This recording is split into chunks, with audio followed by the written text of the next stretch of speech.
Vous êtes toujours en direct sur TV Finance, il est 9h35 et nous avons été rejoints maintenant par Antoine Quesada, trader, formateur et coach qui va nous livrer son analyse technique sur le CAC 40, sur le baril de Brent et également sur l'once d'or. Bonjour Antoine. Bonjour Nicolas. Alors on commence comme d'habitude avec le CAC 40, même analyse technique en mensuel, en hebdomadaire et après en journalier. C'est ça, tout à fait. Donc vous êtes habitué à ce graphique, hein, mais vous voyez qu'il est toujours pertinent et c'est jamais inutile de regarder sur du long terme. On voit que le cours suit vos prévisions à chaque fois. Pour le moment, disons que graphiquement, ça tient la route. Hein, ça n'est pas une science exacte, naturellement. Donc on voit que la tendance de très long terme sur le CAC, elle est toujours haussière, mais les récents mouvements baissiers se rapprochent de plus en plus, sont presque au point de contact de la fameuse oblique baissière de très long terme qui est là, donc tracée depuis des mois, et sur laquelle on peut espérer, on peut s'attendre à un rebond. C'est ça, ça peut faire office de support du coup. Logiquement, c'est un support. Alors, ce n'est pas un support horizontal. Les supports horizontaux sont beaucoup plus solides parce que c'est un prix fixe. Alors que là, c'est un support qui est dynamique, puisque au fil du temps, le point bas est de plus en plus bas, on va dire. Mais on est déjà très près. Voilà, on est presque au contact. Voilà ce qu'on peut dire pour le moment sur le mensuel. Sur le mensuel. Et alors, si on va sur l'hebdomadaire, du coup, on retrouve notre biseau. On retrouve le biseau qu'on avait cassé, on l'avait réintégré, on est revenu à la baisse. Bon, donc là, on est en hebdomadaire, donc forcément, on voit bien qu'on est baissier. On a la moyenne mobile 8 qui est une moyenne mobile courte par rapport à une moyenne mobile plus longue. On est en train de faire des bas plus bas que les bas précédents. D'un point de vue chartiste, d'un point de vue technique, graphiquement parlant, on est baissier naturellement en hebdomadaire sur le CAC 40. Donc là aussi, la proximité de ce fameux support. Pour la deuxième fois, on le voit d'ailleurs. Hein. Tout à fait, ouais, on est toujours là. Donc on est baissier. Qu'est-ce qui pourrait se produire de bien, je dirais, dans cette phase un petit peu molle, puisqu'on est sur une phase de baisse rampante. L'idéal, ce serait qu'on aille carrément taper le support pour rebondir. Hein. Bon, on n'en est pas encore là. Ce que l'on voit quand on regarde l'indicateur, mais on va le voir un petit peu mieux en regardant le journalier. Alors le journalier, tout de suite, où là, oui, effectivement, on voit que voilà.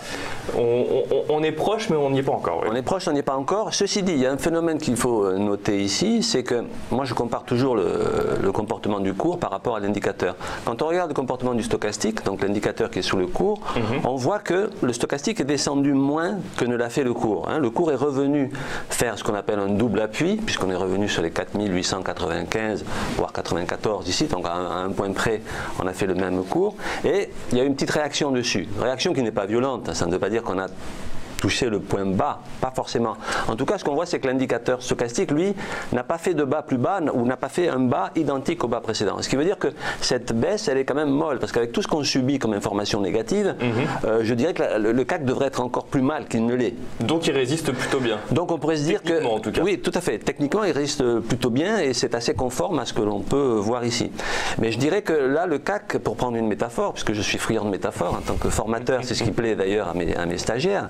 Je dirais que le CAC est à l'heure actuelle comme un baigneur qui serait dans une piscine, ne sachant pas nager, la tête sous l'eau, cherchant à remonter à la surface, mais glissant. Il ne sait pas comment faire. Il ne sait pas comment faire. Il est en train de glisser tout doucement vers le fond, alors que l'idéal, ce serait qu'il aille vers le fond pour réellement prendre un point d'appui et rebondir. À la surface. Parce que vous avez remarqué que les marchés rebondissent souvent sur des excès. En fait, il faudrait un excès baissier, ce qu'on appelle un sell-off d'un point de vue technique, un petit excès baissier, un petit coup de stress qui fasse que les plus irréductibles finissent par lâcher prise et par vendre finalement, et quand tout le monde a vendu, enfin en caricaturant un petit peu, si tout le monde a vendu, il n'y a plus de vendeurs. S'il n'y a plus de vendeurs, il n'y a plus que des acheteurs potentiels. Donc voilà la situation actuelle.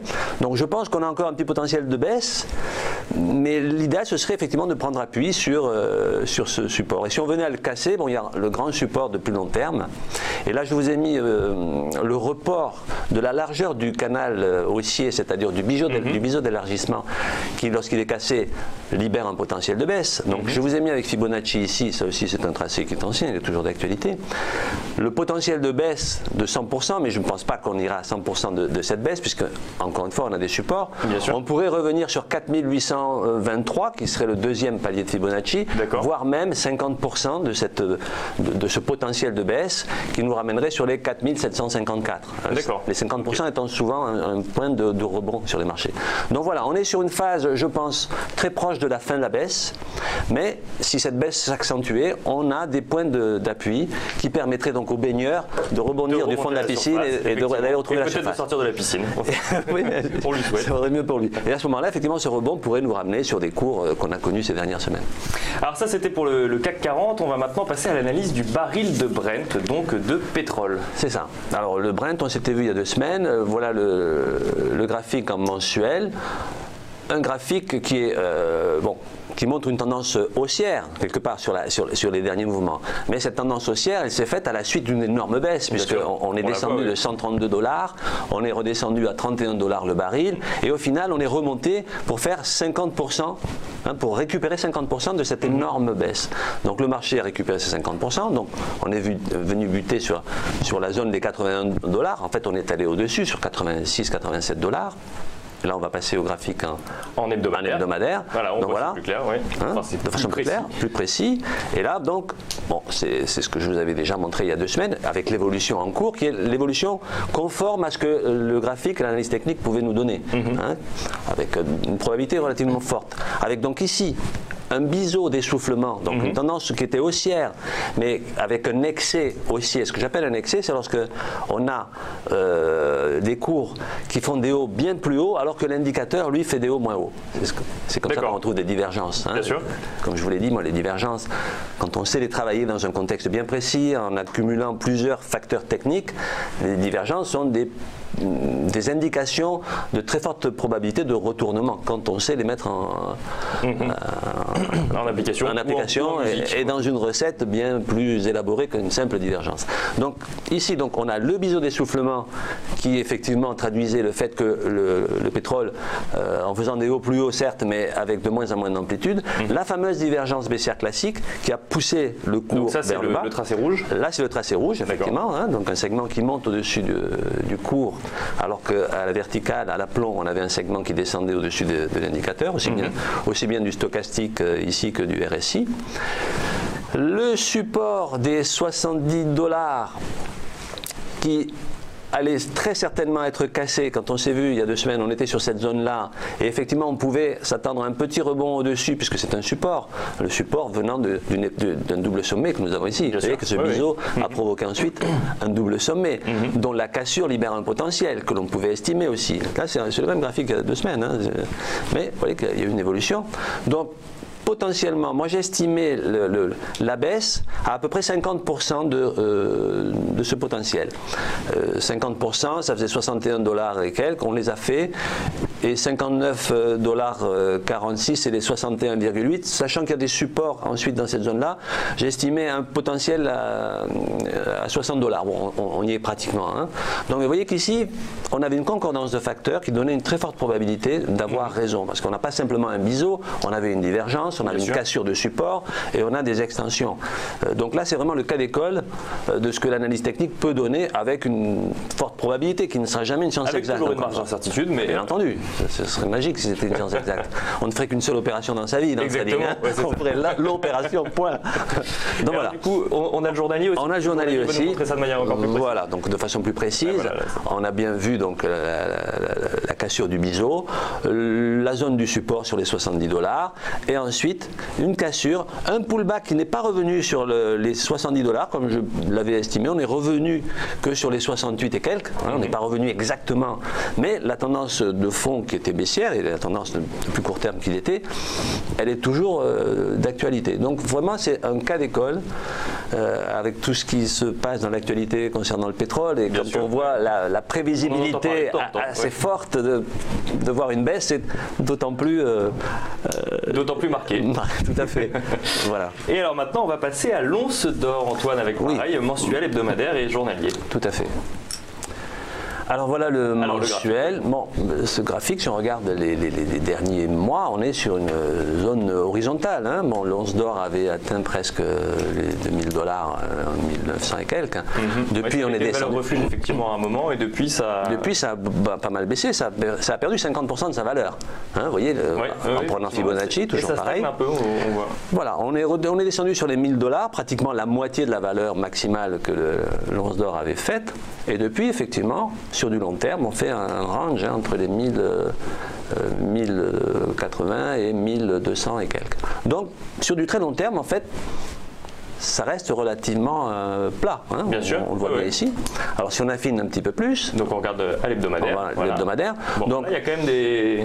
Voilà, on avait une grosse résistance, le gros plafond que l'on voit ici sur, je n'ai pas le prix, les 1300, oui, 1380 $.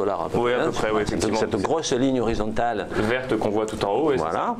Alors depuis donc la grande baisse. Et puis ces dernières semaines, ces derniers mois, j'ai tracé ici une oblique qui est un support qui passe par 3 points. C'est du chartisme pur et dur. Hein. Donc un support dynamique. Un support dynamique, absolument. Hein. Et donc on est sur une tendance qui commence à être haussière en hebdomadaire.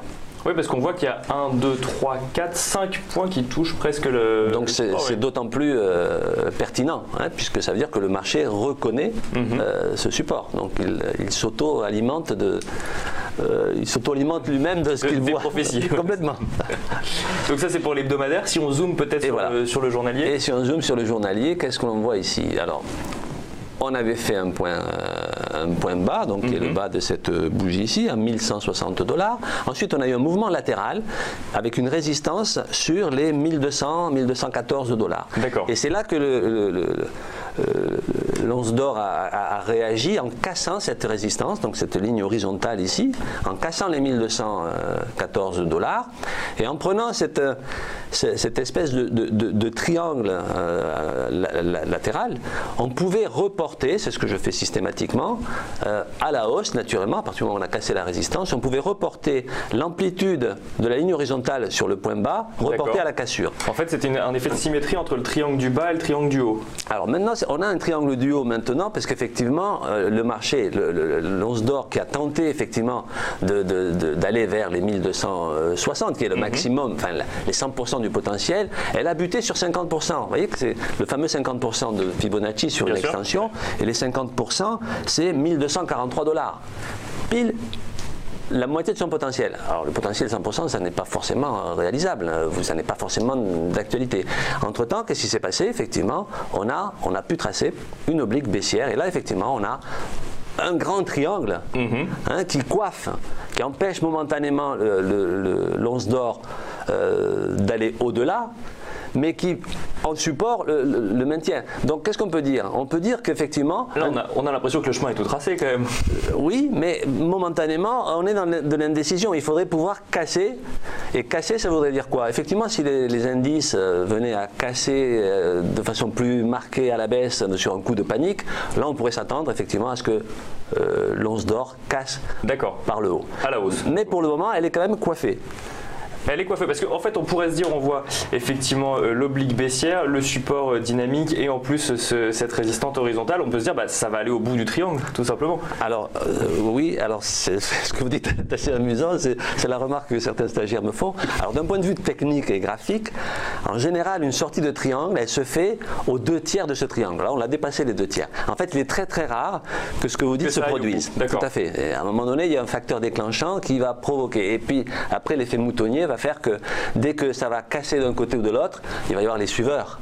Et c'est ça qui amplifie les mouvements. D'accord. Okay. Donc voilà, on n'ira pas au bout du triangle, c'est ce qu'il faut retenir. On ne sait pas. C'est peu probable.